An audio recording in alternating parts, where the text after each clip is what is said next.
नमस्कार। शांति पर्व के अंतर्गत अगला अध्याय मंत्रियों की परीक्षा के विषय में तथा राजा और राजकीय मनुष्यों से सतर्क रहने के विषय में काल कवक्षीय मुनि का उपाख्यान। भीष्म जी कहते हैं, भरत नंदन, यह राजा अथवा राजनीति की पहली वृत्ति है।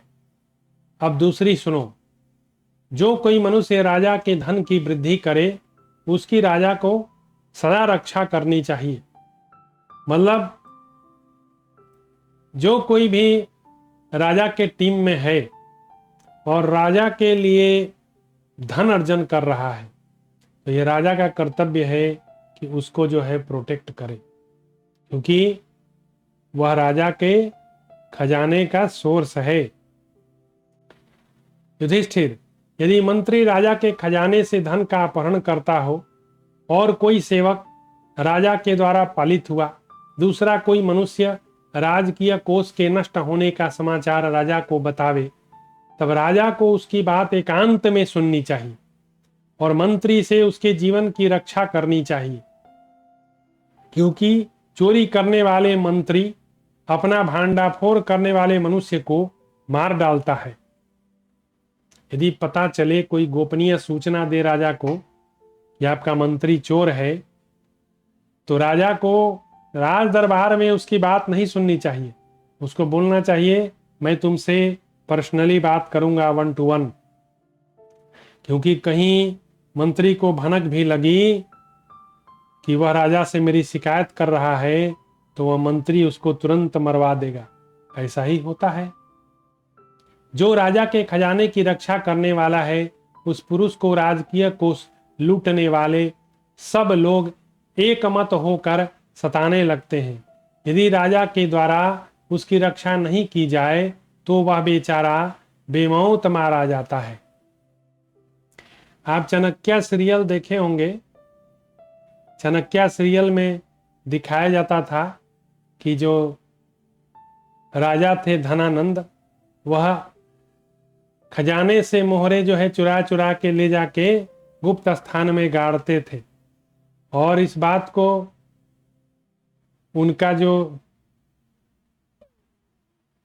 चैरियटियर था, जो उनका रथ हाँकता था, वह जानता था। हाँ, तो सबसे पहले उसको जो है राजा ने ही मार दिया। ऐसा ही दिखाया गया है सीरियल में। हाँ, तो उसका भांडाफोड़ जो है महामंत्री सक्तार जी जो है वे करते हैं। तो उस मतलब राजा ही चोर था, राजा ही अन्याय कर रहा था। जब राजा चोर हो जाए तब प्रजा कहाँ जाए? ये एक अलग सिचुएशन है। आई थिंक युधिष्ठिर को भी पितामह वह भी बताएंगे। यदि राजा के द्वारा उसकी रक्षा नहीं की जाए तो वह बेचारा बेमौत मारा जाता है। इस विषय में जानकार लोग काल कविक्षीय मुनि के कौशल राज को जो उपदेश दिया था उसका उदाहरण दिया जाता है। हमने सुना है राजा खेमदर्शी जब कौशल प्रदेश के सिंहासन पर आसीन थे, उन्हीं दिनों कालक विक्षीय मुनि का उस राज्य में पधारे। उन्होंने खेमदर्शी के सारे देश में उस राज्य का समाचार जानने के लिए एक कौवे को पिंजरे में बांधकर साथ ले बड़ी उतावली के साथ बार बार चक्कर लगाया। ये वही राजा हैं जिसके पास मुनि गए थे। ये जो है राजा हैं कैकेयी देश के, तो वहां पर वे एक कौवा को पिंजरे में बंद कर ले गए। घूमते समय वे लोगों से कहते थे, सज्जनों, तुम लोग मुझसे वायसी विद्या, कौवे की बोली समझने की कला सीखो। मैंने सीखी है, इसलिए कौवे मुझसे भूत भविष्य वर्तमान की बात बता देते हैं। यही कहते हुए वे बहुतेरे मनुष्यों के साथ उस राष्ट्र में सब और घूमते फिरे। उन्होंने राजकार्य में लगे हुए समस्त कर्मचारियों का दुष्कर्म अपनी आंखों देखा।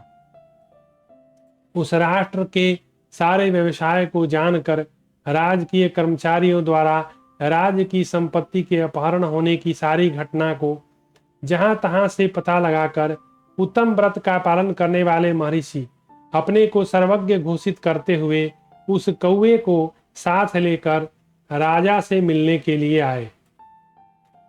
कौशल नरेश के निकट उपस्थित हो मुनि ने सज धज कर बैठे हुए राज्य मंत्री कौवे के कथन का हवाला देते हुए कहा, तुमने अमुक स्थान पर राजा के अमुक धन की चोरी की है। अमुक अमुक व्यक्ति इस बात को जानते हैं जो इसके साक्षी हैं। हमारा यह कौवा कहता है तुमने राजकीय कोष का अपहरण किया है, अतः तुम अपने इस अपराध को शीघ्र स्वीकार करो। इसी प्रकार मुनि ने राजा के खजाने से चोरी करने वाले अन्य कर्मचारियों से भी कहा, तुमने चोरी की है। मेरे इस कौवे की कही हुई बात कोई भी बात कभी कभी झूठी नहीं सुनाई गई है। कुरुश्रेष्ठ, इस प्रकार मुनि के द्वारा तिरस्कृत सभी राज कर्मचारियों ने अंधेरी रात में सोए हुए मुनि के उस कौवे को बाण से बींध कर मार डाला। अपने कौवे को पिंजरे में बाण से विदीर्ण हुआ देख ब्राह्मण ने पूर्वाह्न में राजा खेमदर्शी से कहा, राजन, आप प्रजा के प्राण और धन के स्वामी हैं। मैं आपसे अभय की याचना करता हूं। यदि आज्ञा हो तो मैं आपके हित की बात कहूं। आप मेरे मित्र हैं। मैं आपके हित के लिए आपके प्रति संपूर्ण हृदय से भक्ति भाव रखकर आया हूं। आपकी जो हानि हो रही है उसे देखकर मैं संतप्त हूं। जैसे सारथी अच्छे घोड़े को सचेत करता है, उसी प्रकार यदि कोई मित्र को समझाने के लिए आया हो, मित्र की हानि देखकर जो अत्यंत दुखी हो और उसे सहन न कर सकने के कारण जो हठ पूर्वक अपने सुहृद राजा का हित साधन करने के लिए उसके पास आकर कहे, राजन, तुम्हारे इस धन का अपहरण हो रहा है, तो सदा ऐश्वर्य और उन्नति की इच्छा रखने वाले विज्ञ सुहृद पुरुष को उससे उस हितकारी मित्र की बात सुननी चाहिए और उसके अपराध को क्षमा कर देना चाहिए। तब राजा ने मुनि को इस प्रकार उत्तर दिया, ब्राह्मण, आप जो कुछ कहना चाहें निर्भय होकर कहें। अपने हित की इच्छा रखने वाला मैं आपको क्षमा क्यों नहीं करूंगा। विप्रवर, आप जो चाहे कहिए, मैं प्रतिज्ञा करता हूं आप मुझसे जो कोई भी बात कहेंगे आपकी उस आज्ञा का मैं पालन करूंगा। मुनि बोले, महाराज, आपके कर्मचारियों में से कौन अपराधी है कौन निरपराध, इस बात का पता लगाकर आप पर आपके सैनिकों सेवकों की ओर से ही अनेक भय आने वाले हैं। यह जानकर प्रेम पूर्वक राज्य का सारा समाचार बताने के लिए मैं आपके पास आया था। नीति शास्त्र के आचार्यों ने राज सेवकों के इस दोष का पहले से वर्णन कर रखा है कि जो राजा की सेवा करने वाले लोग हैं उनके लिए यह पापमयी जीविका अगतिक गति है, अर्थात जिन्हें कहीं भी सहारा नहीं मिलता वे राजा के सेवक होते हैं। जिसका राजाओं के साथ मेल जोल हो गया उसकी विषधर सर्पों के समान संगति हो गई, ऐसा नीतिज्ञों का कथन है। राजा के जहां बहुत से मित्र होते हैं उसके अनेक शत्रु भी होते हैं। राजा के आश्रित होकर जीविका चलाने वालों को उन सभी से भय बना रहता है। राजन, स्वयं राजा से भी उन्हें घड़ी घड़ी में खतरा रहता है। राजा के पास रहने वालों में से कभी कोई प्रमाद हो ही नहीं, यह तो असंभव है, परंतु जो अपना भला चाहता हो उसे किसी तरह उसके पास जानबूझकर प्रमाद नहीं करना चाहिए। यदि सेवकों के द्वारा असावधानी के कारण कोई अपराध बन गया तो राजा पहले के उपकार को भुलाकर कुपित हो उससे द्वेष करने लगता है, और जब राजा अपनी मर्यादा से भ्रष्ट हो जाए तो उस सेवक के जीवन की आशा नहीं रह जाती। जैसे जलती हुई आग के पास मनुष्य सचेत होकर जाता है, उसी प्रकार शिक्षित पुरुष को राजा के पास सावधानी से जाना रहना चाहिए। राजा प्राण धन दोनों का स्वामी है। कुपित होता है तो विषधर सर्प के समान भयंकर हो जाता है। अतः मनुष्य को चाहिए मैं जीवित नहीं हूं ऐसा मानकर, अर्थात अपनी जान को हथेली पर लेकर सदा बड़े यत्न से राजा की सेवा करे। मुंह से बात निकल जाए बुरी, कोई बुरा काम बन जाए, खड़ा होते, किसी आसन पर बैठते चलते संकेत था, किसी अंग के द्वारा कोई चेष्टा करते समय अभ्यास असभ्यता अथवा बेअदबी हो जाए, उसके लिए सदा सतर्क रहना चाहिए। यदि राजा को प्रसन्न कर लिया जाए तो वह देवता की भांति सभी मनोरथों को पूर्ण कर देता है। यदि कुपित हो जाए तो जलती हुई आग की भांति जड़ मूल सहित भस्म कर डालता है। राजन, यमराज ने जो यह बात कही है वह ज्यों की त्यों ठीक है, फिर भी मैं तो बार बार आपके महान अर्थ का साधन करूंगा। मेरे जैसा मंत्री आपत्ति काल में बुद्धि द्वारा सहायता देता है। राजन, मेरा यह कौवा भी आपके कार्य साधन में संलग्न था, किंतु मारा गया, परंतु इसके लिए मैं आपकी और आपके प्रेमियों की निंदा नहीं करता। मेरा कहना तो इतना है, आप स्वयं अपने हित और अनहित की पहचान कीजिए। प्रत्येक कार्य को अपनी आंखों से देखिए, दूसरों की देखभाल पर विश्वास मत कीजिए। जो लोग आपका खजाना लूट रहे हैं, आपके घर में रहते हैं, ये प्रजा की भलाई चाहने वाले नहीं हैं। वैसे लोगों ने मेरे साथ बैर बांध लिया है। ऐसा होता है कि एक ही पार्टी में बहुत सारे चोर लोग होते हैं और उनकी चोरी पकड़ी जाती है। इसीलिए जब मोदी जी किसी को कार्य देते हैं तो उसका पूरा आउटलुक लेते हैं कि उसने क्या क्या होमवर्क किया है, कहाँ तक कार्य संपन्न हुआ है। वो अपने सारे मंत्रियों से स्लाइड बनवाकर और उसका अपडेट लेते हैं। यही एक सच्चा राजा का कर्तव्य है। वो किसी पर ब्लाइंडली फेथ ना करे। जो लोग अपना खजाना, आपका खजाना लूट रहे हैं, आपके घर में रहते हैं, प्रजा की भलाई चाहने वाले नहीं हैं, वैसे लोगों ने मेरे साथ बैर बांध लिया।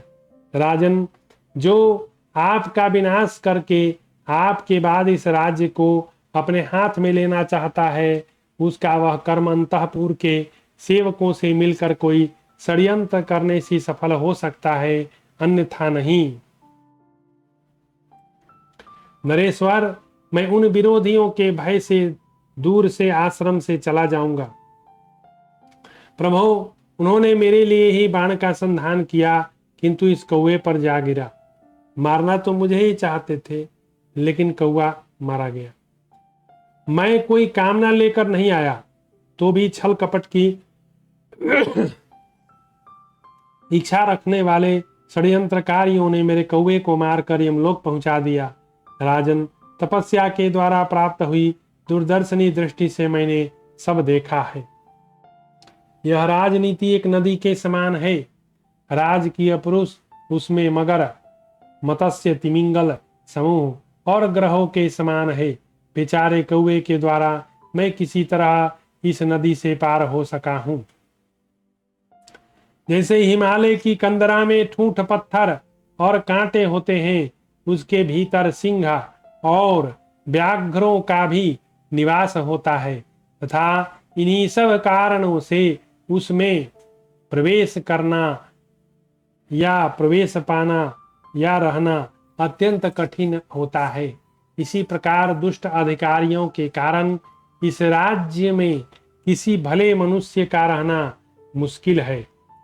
अंधकारमय दुर्ग को अग्नि के प्रकार से जल दुर्ग को नौका द्वारा पार किया जा सकता है, परंतु राजा रूपी दुर्ग से पार होने के लिए विद्वान पुरुष भी कोई उपाय नहीं जानते।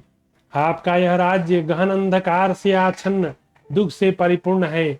आप स्वयं भी इस राज्य पर विश्वास नहीं करते, मैं कैसे करूंगा? अतः यहाँ रहने में किसी का कल्याण नहीं। यहाँ भले बुरे सब एक समान है।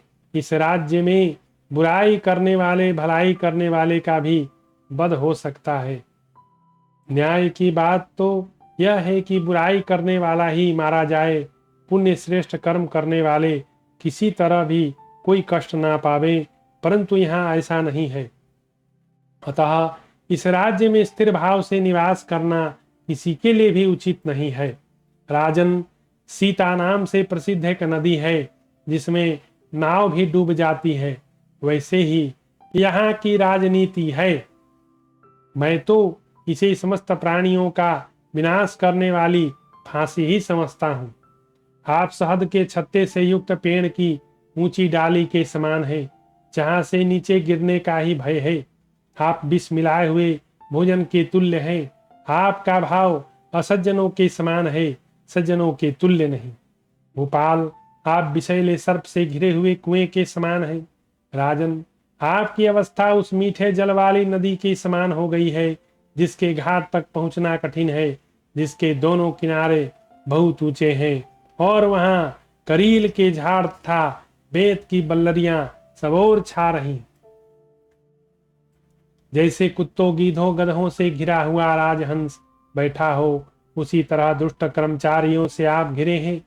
जैसे लताओं का विशाल समूह किसी महान वृक्ष का आश्रय लेकर बढ़ता है, धीरे धीरे उस वृक्ष को लपेट लेता है, उसका अतिक्रमण करता है, फिर सूख कर भयानक ईंधन बन जाता है। तब दारुण दावानल उसी ईंधन के सहारे उस विशाल वृक्ष को जला डालता है। राजन, आपके मंत्री भी उन्हीं सूखी लताओं के समान हो गए हैं, अर्थात आपके ही आश्रय से बढ़कर आप ही के विनाश का कारण बन रहे हैं। 100% सही बात है। मैं राजा के साथ रहने वाले अधिकारियों का शील स्वभाव जानना चाहता था, इसलिए सदा सशंक रहकर सावधानी के साथ यहाँ रहा हूँ, ठीक उसी तरह जैसे कोई सांप वाले मकान में रहता हो। क्या देश के राजा जितेंद्रिय हैं? क्या उनके अंदर रहने वाले सेवक वश में हैं? क्या यहाँ की प्रजाओं का राज्य पर प्रेम है? और राजा भी क्या इसी प्रकार प्रजाओं पर प्रेम रखते हैं? नृपश्रेष्ठ, इन सभी बातों को जानने की इच्छा से मैं यहाँ आया था। जैसे भूखे को भोजन अच्छा लगता है, उसी प्रकार आपका दर्शन मुझे प्रिय लगता है, परंतु जैसे प्यास ना रहने पर पानी अच्छा नहीं लगता, उसी प्रकार आपके मंत्री मुझे अच्छे नहीं लगते। मैं आपकी भलाई करने आया हूँ। यद्यपि मैं इन लोगों से द्रोह नहीं करता, तो भी मेरे प्रति इन लोगों की दृष्टि वाली दोष वाली हो गई। जिसकी पूंछ दबा दी गई हो, उस सर्प के समान दुष्ट हृदय वाले शत्रु से सदा डरते रहना चाहिए। तब राजा ने कहा, विप्रवर, आप पर आने वाले भय अथवा संकट का विशेष रूप से निवारण करते हुए मैं आपको बड़े आदर सत्कार के साथ यहाँ रखूंगा। आप मेरे द्वारा सम्मानित और बहुत काल तक मेरे महल में निवास कीजिए। ब्राह्मण, जो आपको मेरे यहाँ नहीं रहने देना चाहते, मैं स्वयं ही मेरे घर में नहीं रहने पाएंगे। अब इन विरोधियों का दमन करने के लिए जो आवश्यक कर्तव्य हो, उसे आप स्वयं ही सोचिए और समझिए। भगवान, जिस राजदंड को मैं अच्छी तरह धारण कर सकूं और मेरे द्वारा अच्छे ही कार्य होते रहें, यह सब सोचकर मुझे कल्याण के मार्ग पर लाइए। राजा सचेत हो गए। मुनि ने कहा, राजन, पहले तो कौवे को मारने का जो अपराध है, उसे प्रकट किए बिना ही एक एक मंत्री को उसका अधिकार छीनकर दुर्बल कर दीजिए। मंत्री का पावर है पोस्ट, उनको जो है पोस्ट से हटा दीजिए, उनका सब पावर खत्म। उसके बाद अपराध के कारण का पूरा पूरा पता लगाकर एक एक व्यक्ति का वध कीजिए, छोड़िए मत। जब बहुत से लोगों पर एक ही तरह का दोष लगाया जाता है तो वे सब मिलकर एक हो जाते हैं और उस दशा में बड़े बड़े कंटकों को भी मसल डालते हैं। अतः यह गुप्त विचार दूसरों पर प्रकट न हो जाए, इसी के भय से मैं तुम्हें इस समय एक एक करके विरोधियों के वध की सलाह दे रहा हूँ। महाराज, हम लोग ब्राह्मण हैं, हमारा दंड भी कोमल है, हम स्वभाव से ही दयालु हैं, अतः अपने ही समान आपका और दूसरों का भला चाहते हैं। राजन, मैं अपना परिचय देता हूँ, मैं आपका संबंधी हूँ। मेरा नाम कालकवृक्षीय मुनि, मैं आपके पिता आदरणीय सत्य प्रतिज्ञ मित्र हूँ। नरेश्वर, आपके पिता के स्वर्गवास होने के पश्चात जब आपके राज्य पर संकट आ गया, तब अपनी समस्त कामनाओं का परित्याग करके मैंने तपस्या की। आपके प्रति स्नेह होने के कारण मैं यहाँ आया हूँ और आपको ये सब बातें बता रहा हूँ कि आप किसी चक्कर में न पड़ जाएं। महाराज, अपने सुख और दुख दोनों देखे हैं। यह राज्य आपको दैव इच्छा से प्राप्त हुआ है। मैं भी आप इसे केवल मंत्रियों पर छोड़कर क्यों भूल रहे हैं? पुरोहितों के कुल में उत्पन्न विप्रवर काल के वृक्ष मुनि के पुनः आ जाने से राज परिवार में मंगल पाठ एवं आनंद उत्सव होने लगा।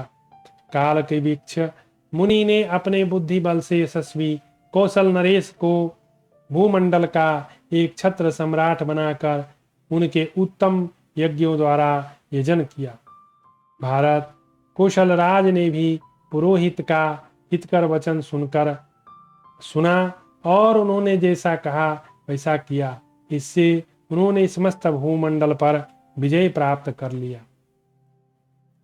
तो इस प्रकार यहाँ यह बड़ा इंटरेस्टिंग चैप्टर लगा मुझे। और उन्होंने कौवे के बहाने से राजा को बहुत सारी रहस्यमय चीजें बता दी और राजा को सावधान कर दिया कि राजा, अभी तो आपके राज्य को लूट रहे हैं, अगला टारगेट आप भी हो सकते हैं, इसलिए सावधान हो जाइए। जो जो आपके विरोधी हैं उनको चुन चुन के मारिए। तो अगले चैप्टर में फिर मिलते हैं।